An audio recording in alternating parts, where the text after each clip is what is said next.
So thank you for joining us tonight for Inside GCT. We're really thrilled to bring to you this special edition for our next show called Love Letters, which opens on Friday, the 29th of January, and runs until Sunday, the 14th of February, Valentine's Day. So I'm very honored to have many of our casts with us and our director, Tony Isbell. So what we're going to do is I'd like for you all, if you would please just go down the line, introduce yourself, and what role are you playing so that our audience can catch on to what's happening here on this stage. So Tony? Okay. My name is Tony Isbell, and I am directing this show. My name is Greg Boller. I'm playing Andy. Hi, my name is Tamara Wright, and I am playing one of the Melissas. I'm Chris Cotten. I'm playing Andy. I'm Lorraine Cotten. I'm playing Melissa. And I'm Sam Weekly. I'm playing Andy. And will the real Andy please stand up? That's right. So somebody tell us, why do we hear 3 Andys and 2 Melissas on our stage? And we actually know there's one more Melissa who could not join us tonight. And Tony, tell us, who is that third Melissa? The third Melissa that we are missing is Pamela Paletti. All right. So we hear 3 Andys and 3 Melissas. Why is that? Well, that is because this is a script that's a little different, maybe.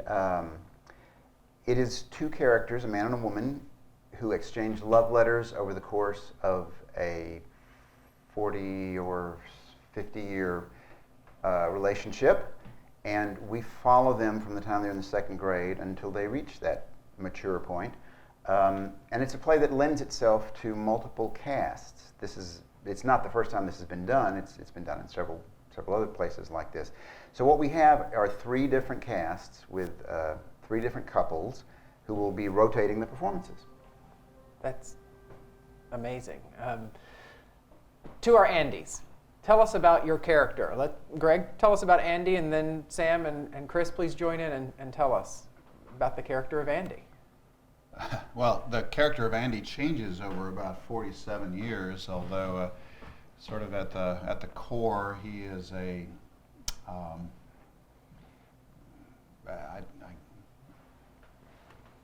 focused and wants to do right, but a little bit. He's the guy that wants to. I think that's one of the reasons why he's attracted to Melissa, is that she's on the outskirts and always being daring and bold and adventuresome, and he wants to do that, but he's kind of held back by his own upbringing in terms of doing the right thing. So he's as I see him, kind of a guy in a little bit of conflict throughout his life. He wants to stretch out, but constantly trying to pull himself back to his more conservative roots. Chris, Sam? Yeah, I would also say that much like August Wilson, say, is the chronicler of a certain African American community in Pittsburgh.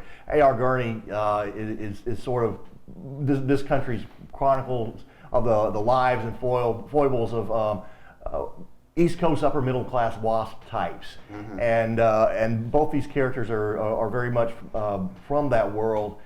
And in many ways, although both of them come from very wealthy and privileged backgrounds, that puts a lot of constraints on them that you ordinarily probably would not think about. Okay. What Chris said, I was thinking he's a WASP, upper middle class, not as wealthy as Melissa, his childhood friend, who turns into many things during the course of the show. But that's about it. I can give a quick history of the show. First time I ever saw it in Memphis, Kathy Bates and her husband at the time, Tony Campisi, came back to do a fundraiser for Playwrights Forum that did original scripts, and that was at Germantown High School, approximately 91. Gene Crane directed it? Gene Crane directed, because he was right.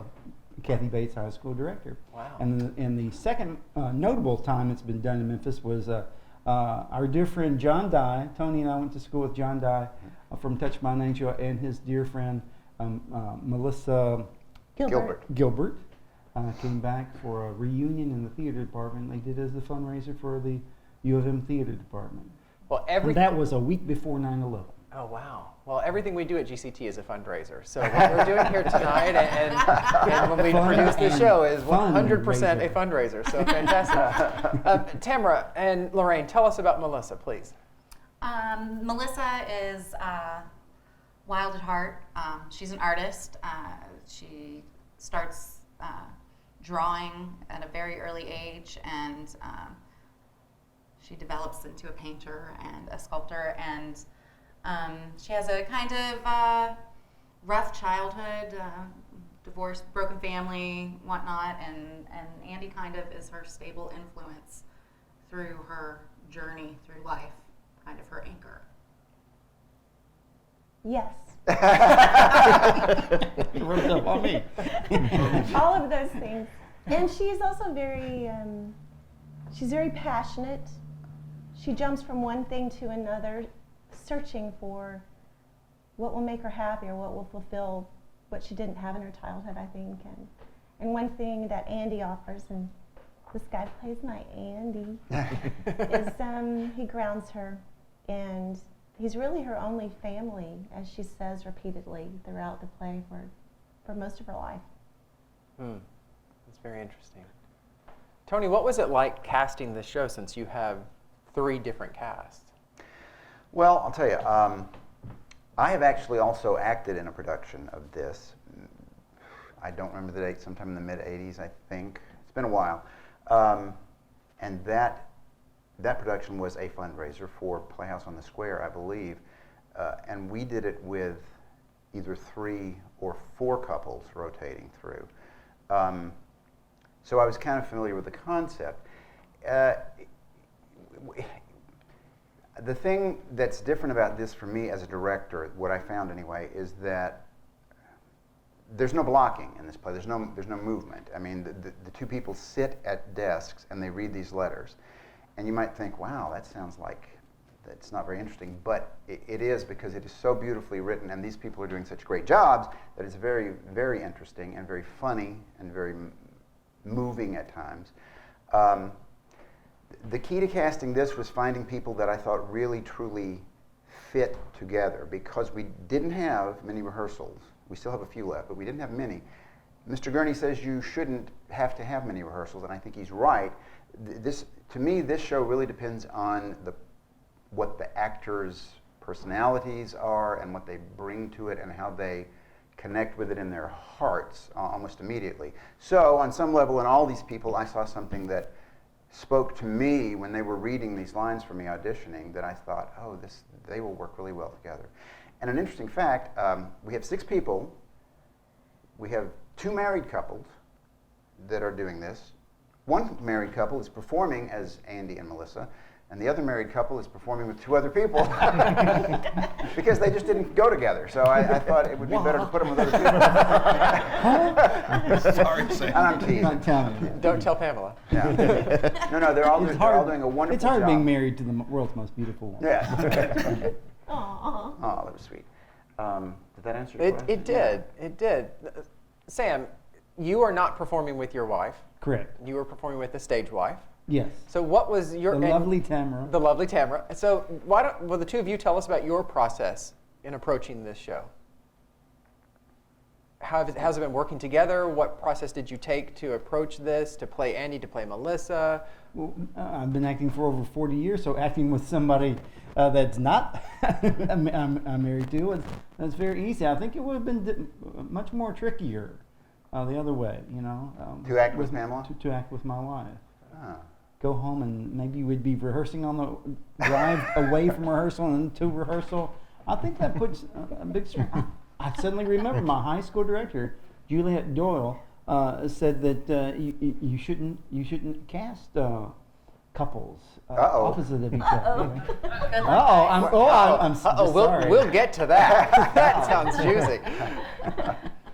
Okay, so the 2 of you, how's it been in rehearsal? How do you approach these characters? I'm interested to hear from each of the different couples to see how that's different, because the age groupings are also slightly different between the 3 casts. So how's it been in rehearsal? What has that been like?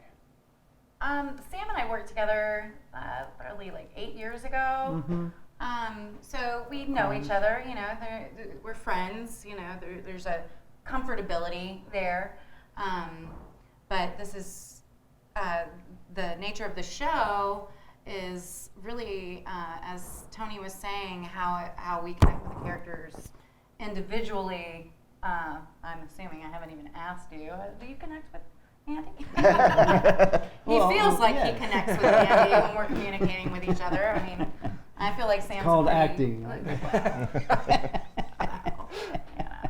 Well, As much as them. it's interesting. I think Lorraine and Chris have the harder job here because Andy and Melissa are not married in the show. They are lifelong friends whose lives do this weaving, intersecting. So occasionally they become lovers, but they're never actually married. So you guys have the harder job because as married couple, you guys have to kind of dissociate yourself from whatever that rhythm is to find the rhythm of these two characters. So yeah, hats off to you guys. I mean, Well, I you don't guys know. got the- Do y'all feel that way? I don't think so at all. To me, it's the most natural thing in the world, and I think because of what you said, Greg, about their best friends. She's my best friend off stage. So I mean, and this is not something I'm just saying. This is very true. Sure. And so I think it's that part of our connection, that we've had over more than 17 years that actually made it very easy to slip into these roles opposite each other. Yeah, we met later in life. We were in our 30s. So we had, and I don't know, really. Yeah. So we met later in life, and we had already had experiences in life before we met. And I'm afraid I may be a little bit like Melissa. So, and I think she's great. I think she's a lovely person. But in some ways, our relationship mirrors a little. I don't know. He's more grounded than I am. I don't know if you can believe that. But he grounds me in life in a very much, I think, the same way that Andy, or similar way that Andy grounds Melissa. He's my rock, and I'm all over the place. So. That's Pretty great. easy. That's great. And Greg, you perform with Pamela, which is Sam's actual wife, and this is not your first time performing with Pamela. No, last spring she and I did All My Sons together. Right. Right in this theater. Right in this theater, right on this stage. So On a Excellent production. much bigger stage. bigger stage. We have a much smaller space for this show, but yes. Tell us about, speaking of the stage, talk to us about this process. How did we get to this size of a set? Well, again, it's the nature of the show and the fact that Mr. Gurney, the playwright, suggests that it be as simple as possible, and I completely agree with that. In fact, this set is still being worked on and is not finished yet. And if he were to see it, he might think that it was even more than is necessarily required. He has a note or a couple of notes in the script saying something along the lines of, "This is he says this is a play or a sort of play," he says, "that can be performed without a theater, without much rehearsal time, without props. It's two people sitting and reading love letters." And again, you may think, gosh, that's just people sitting there reading, but you get this whole story and you find out so much about these people. And some of the writing is just beautiful. And some of it's very funny as well. So the way we got to the set was we just talked about simplicity and what was the minimum thing that was required, which was a place for them to sit, a place for them to read, and that was pretty much it. And so we kind of went from there. There was no call in a normal play. You might talk about where the entrances and exits, what kind of furniture do we need, how many windows, what kind of lights, or all that kind of stuff. But this is actually, it's not meant to represent a place like a living room or a den or whatever. We're on the stage, and in fact, what I'm doing is having the couples come out, and the first thing they do is acknowledge the audience and give them a little welcoming bow, as if to say, "We're glad you're here. Please come join us as we take this trip." And so we're acknowledging from the very beginning that we're not in a living room. We're here watching these two people read these letters. That's very interesting. I'm going to ask you guys if you know the history of this play, of how this play came into existence. I do, because Thank goodness, because I don't. the The interesting piece to this play was it was actually not a play. That A.R. Gurney was invited to speak at the New York Public Library, and A.R. Gurney gets very nervous in public and did not want to speak at the New York Public Library. And he invited a very close actress friend of his to join him, and they sat at a table, and they started at, say, 9 a.m., and they just read letters that he had been collecting that were not from two individual people, they were from a myriad amount of people, and they just started reading letters, and that the crowd grew, and about an hour and a half in, according to A.R. Gurney's notes, he said, I think maybe we should take a break. They took a break, and then he thought no one would come back, and 15 minutes later, like a 15-minute intermission, the crowd had grown yet again. And so for another 90 minutes, they sat and they read letters. And from that, then he created this idea of Wow. No, I these didn't two know that either. characters. Yeah. I didn't know that. That's interesting. And it's funny because at the intermission of this play, he has a note that says, it seems that this works best if you take a break here. He doesn't say intermission. And that's where that all Uh-huh. that came from. That was something that I remember from doing the research to put this play into our season, was Interesting. the simplicity.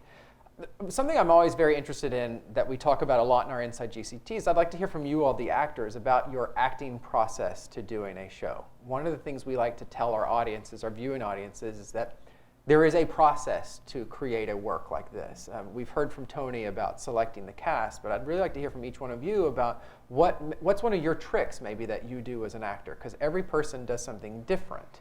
And anybody can jump in when you're willing to share something that you do as an actor to prepare for a show. Well, I really don't start working until after I memorize lines.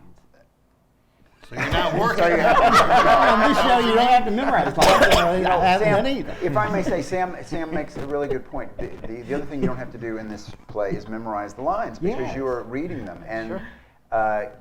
again, Gurney says that it works best if you read them. I think it's true. I think if you memorized it, it becomes a different thing. Somehow the act of watching people read this in the moment is very gripping. And I'll let them talk, but I would suspect for them, this has probably been a kind of different process than a normal play.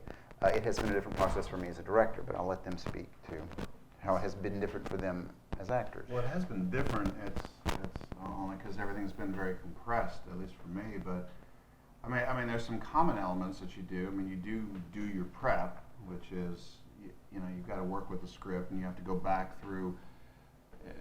How do you pronounce some of these words that you may not know how to pronounce, and you try and get visual references for things like the Duncan Hotel and La Spezia and some of the places that they're around the world. At least I do. But more to the fact, I think, is trying to, and I was telling you this earlier before all this got started, is this show is really different in the sense that you can't be in the moment here. When you're reading the lines, you're actually in the moment there. It's in the past. You're in a past moment.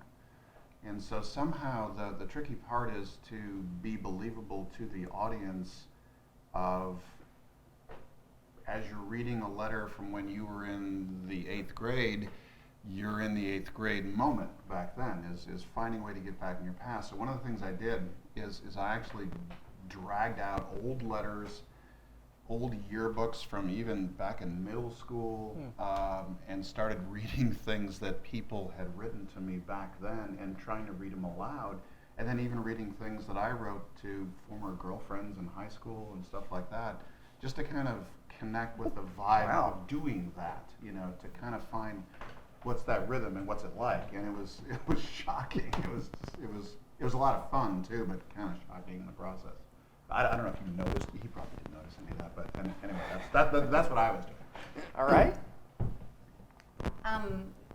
The common thread between any show that I do is I always try to find the similarities between myself and a character. For this particular show, I read it at work, not knowing anything about it, and as Tony's mentioned, there are some very moving parts. So it was a hot mess in my cube, and it really touched me in a very, I just hit my mic, in a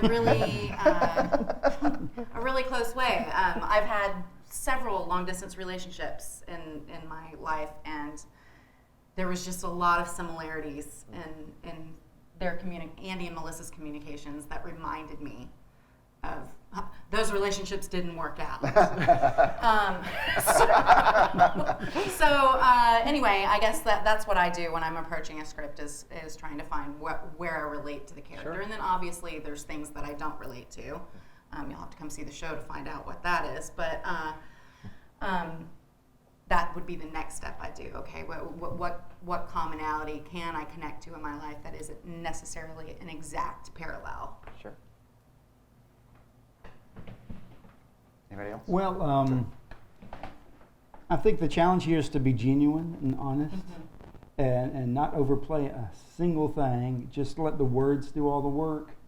And it's amazing that the audience, the people watching is saying, well, it sounds like just two actors just reading. But there is actually, if you listen carefully and follow along, a plot of their lives. Oh, definitely. And how their lives are just have a tangent. This is Andy and this is Melissa. And just for a second, they're two hearts speaking to each other. And then it comes back years later, and two hearts speaking to each other, and their lives diverge. And finally, I don't want to give too much away. Yeah, don't give too much away.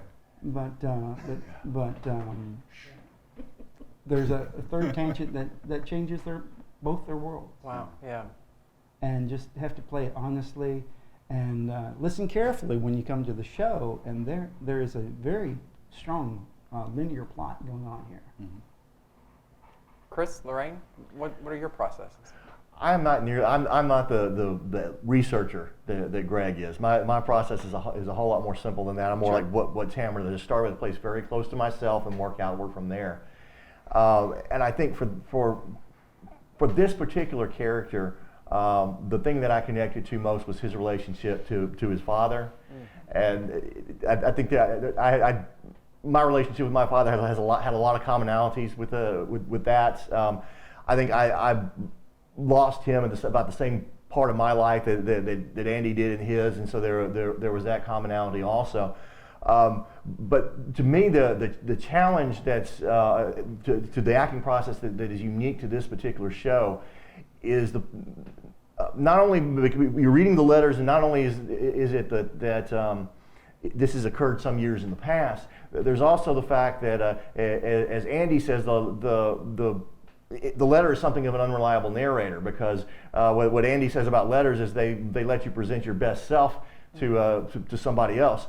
And Tony has said a lot of things to us during the course of rehearsal about how to connect with the characters, and kind of says just pick and choose the one that works best for you. And the thing that he said that works best for me is thinking of each one of these letters as having a life of its own.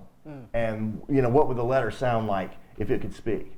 And that's really very much informed my process of getting each one of those, making each one of those its own little work of art. Nice. I don't even It seems remember like saying it. What was that? I said, I you said, didn't tell me that. I didn't tell him that, and I said, I don't even remember saying it. That's just how good I am. Every time I do something, it seems like I have a different process. I know there are similarities, but this one has been very different because I think as an actor, I rely on my body a lot. I work a lot outside in. And with this play, you're sitting, so you can't really use that. You almost feel like you're in a cast in a way, so it forces you to rely on the words and exactly what's going on. And I'm finding, as I'm working through and trying to find out who Melissa is and how she feels about different things, and when she is covering and when she's vulnerable, because vulnerable is my bit as a person. That's kind of where I am. The cover is harder to find where she's covering, because that's not necessarily who I am. Or if I do it, I don't know that I do it. But so the struggle for me has been trying to find the cover. And when I think too much about it, I watch myself with this, just because it's somewhat presentational in a way. So I find that when I just dive into the words and I let them happen, it feels really good. It feels the best when I just do that. It feels like I'm really connected to the script. Yeah, and I think that's the best. I think that's the best thing to do. I've told all of you not to get too much involved with big gestures and things because I think it does need just simple. Simple. Let your feelings come through and let those words carry your feelings. And you're right though. In this play, you don't have the physical gestures or looks or contact between people that you do in a normal play. And that, in a way, that can be limiting, but in another way, I think it can be kind of liberating in a way, because you don't, if you're really concentrated on those words and what is going on behind them, I think it can, in a way, liberate you. And I think you're all being very liberated as we rehearse this play. It forces you, too, to listen very, very, Yes. very carefully Yes. to what your scene partner is doing in ways that you don't in more conventional works where you get to see what they're doing. Because, you know, I don't see anything that Pamela's doing over there. I don't, you know, I can't even, she's not even in my periphery. And I have to listen very, very carefully to what she's saying, which is, it's great. It's a lot of different fun to do experience. that. It's a very. I remember when I acted, and it was a very intriguing and different kind of thing. And it's very. I find it to be very powerful. I find it to be very funny, and as I've said several times, very moving. So, you will too, you audience out there. Well, very good. Okay, so let's do a lightning round. Okay. Lightning round. All right, so. I don't like the sound of this. Okay, what we're going to do, this is what we do every time in Inside GCT to close out. These are some of the famous questions from inside the Actors I've Studio. heard about this. Okay, but now it's lightning round, so we go straight down the line. First thought that comes to mind, don't think too much, although if you're at the end of the line, you get some time to think about it. So what we're going to do is we're going to start with Sam, and we're going to come this way. Good night, everybody. All right. So the first question is, what is your favorite word? In the show? Oh, just in life. What is your favorite word? Oh, I know this. Magnanimity. Passion. Effulgent. I'm gonna go with love. Serendipity. I think I would go with love too. Oh, nice. What is your least favorite word? Going this way, starting with Tony. Poverty. Stupidity. Moist. Can't say it on this show. Oh, okay. Hatred. Oh, you took mine. Oh, sorry. It could be hatred. Hate. Okay. What's interesting, Tamara, is I think moist was also Stuart's least favorite word. Most likely. Okay, coming the other way, starting with Sam. What turns you on?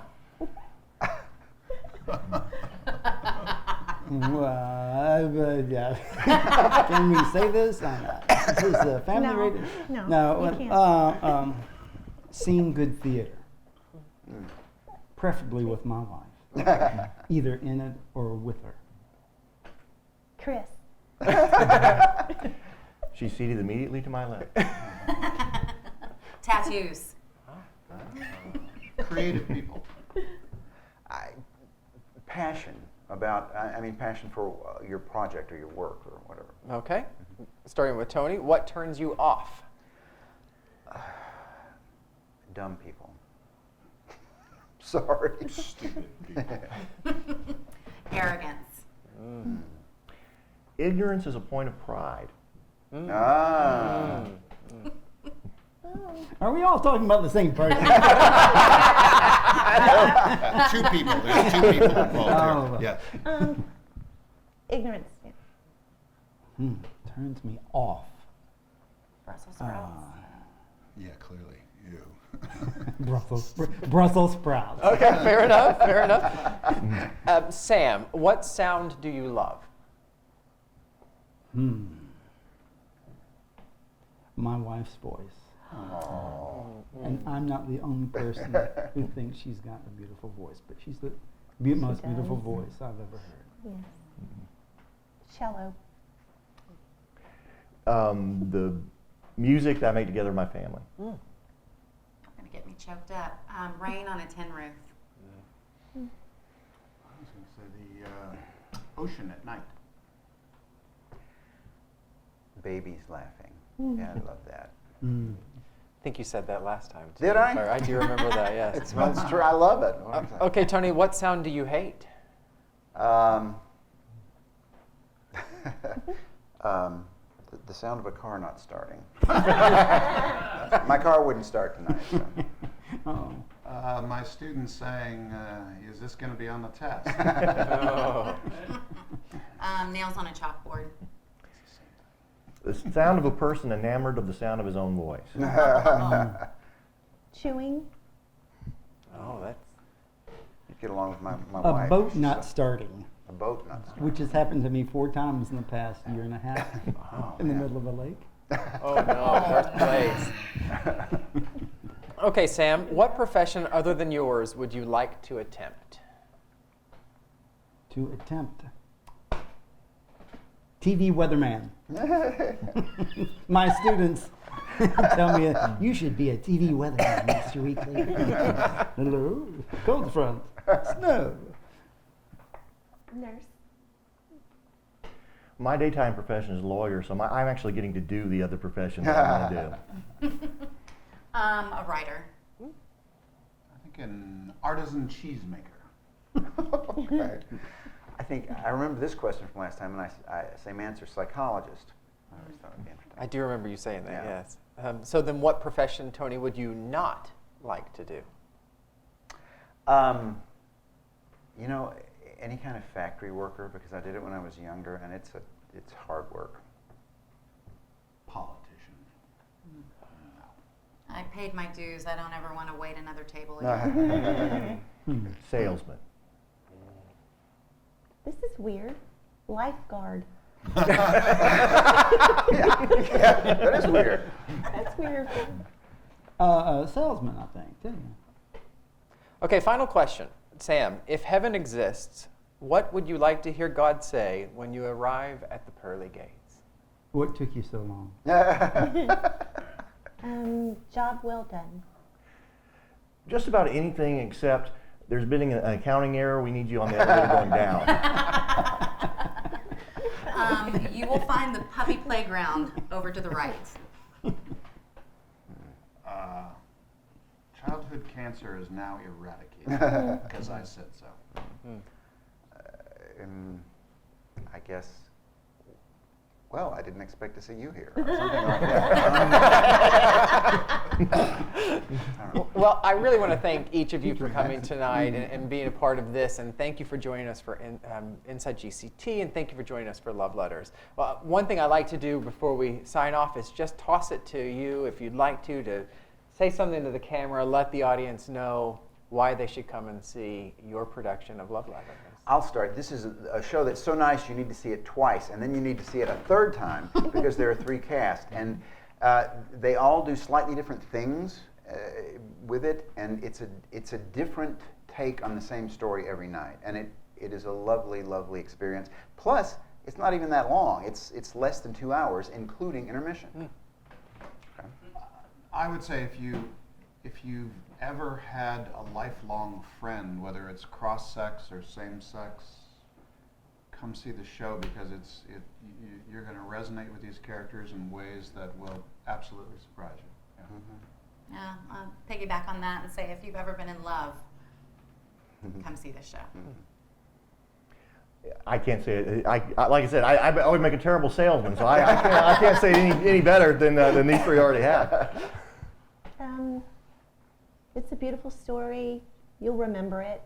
I remember it when I've seen it. You'll always remember it. It will make an impression on you and maybe change your thoughts about things or you know, or help you remember things that have happened in the past, which is nice.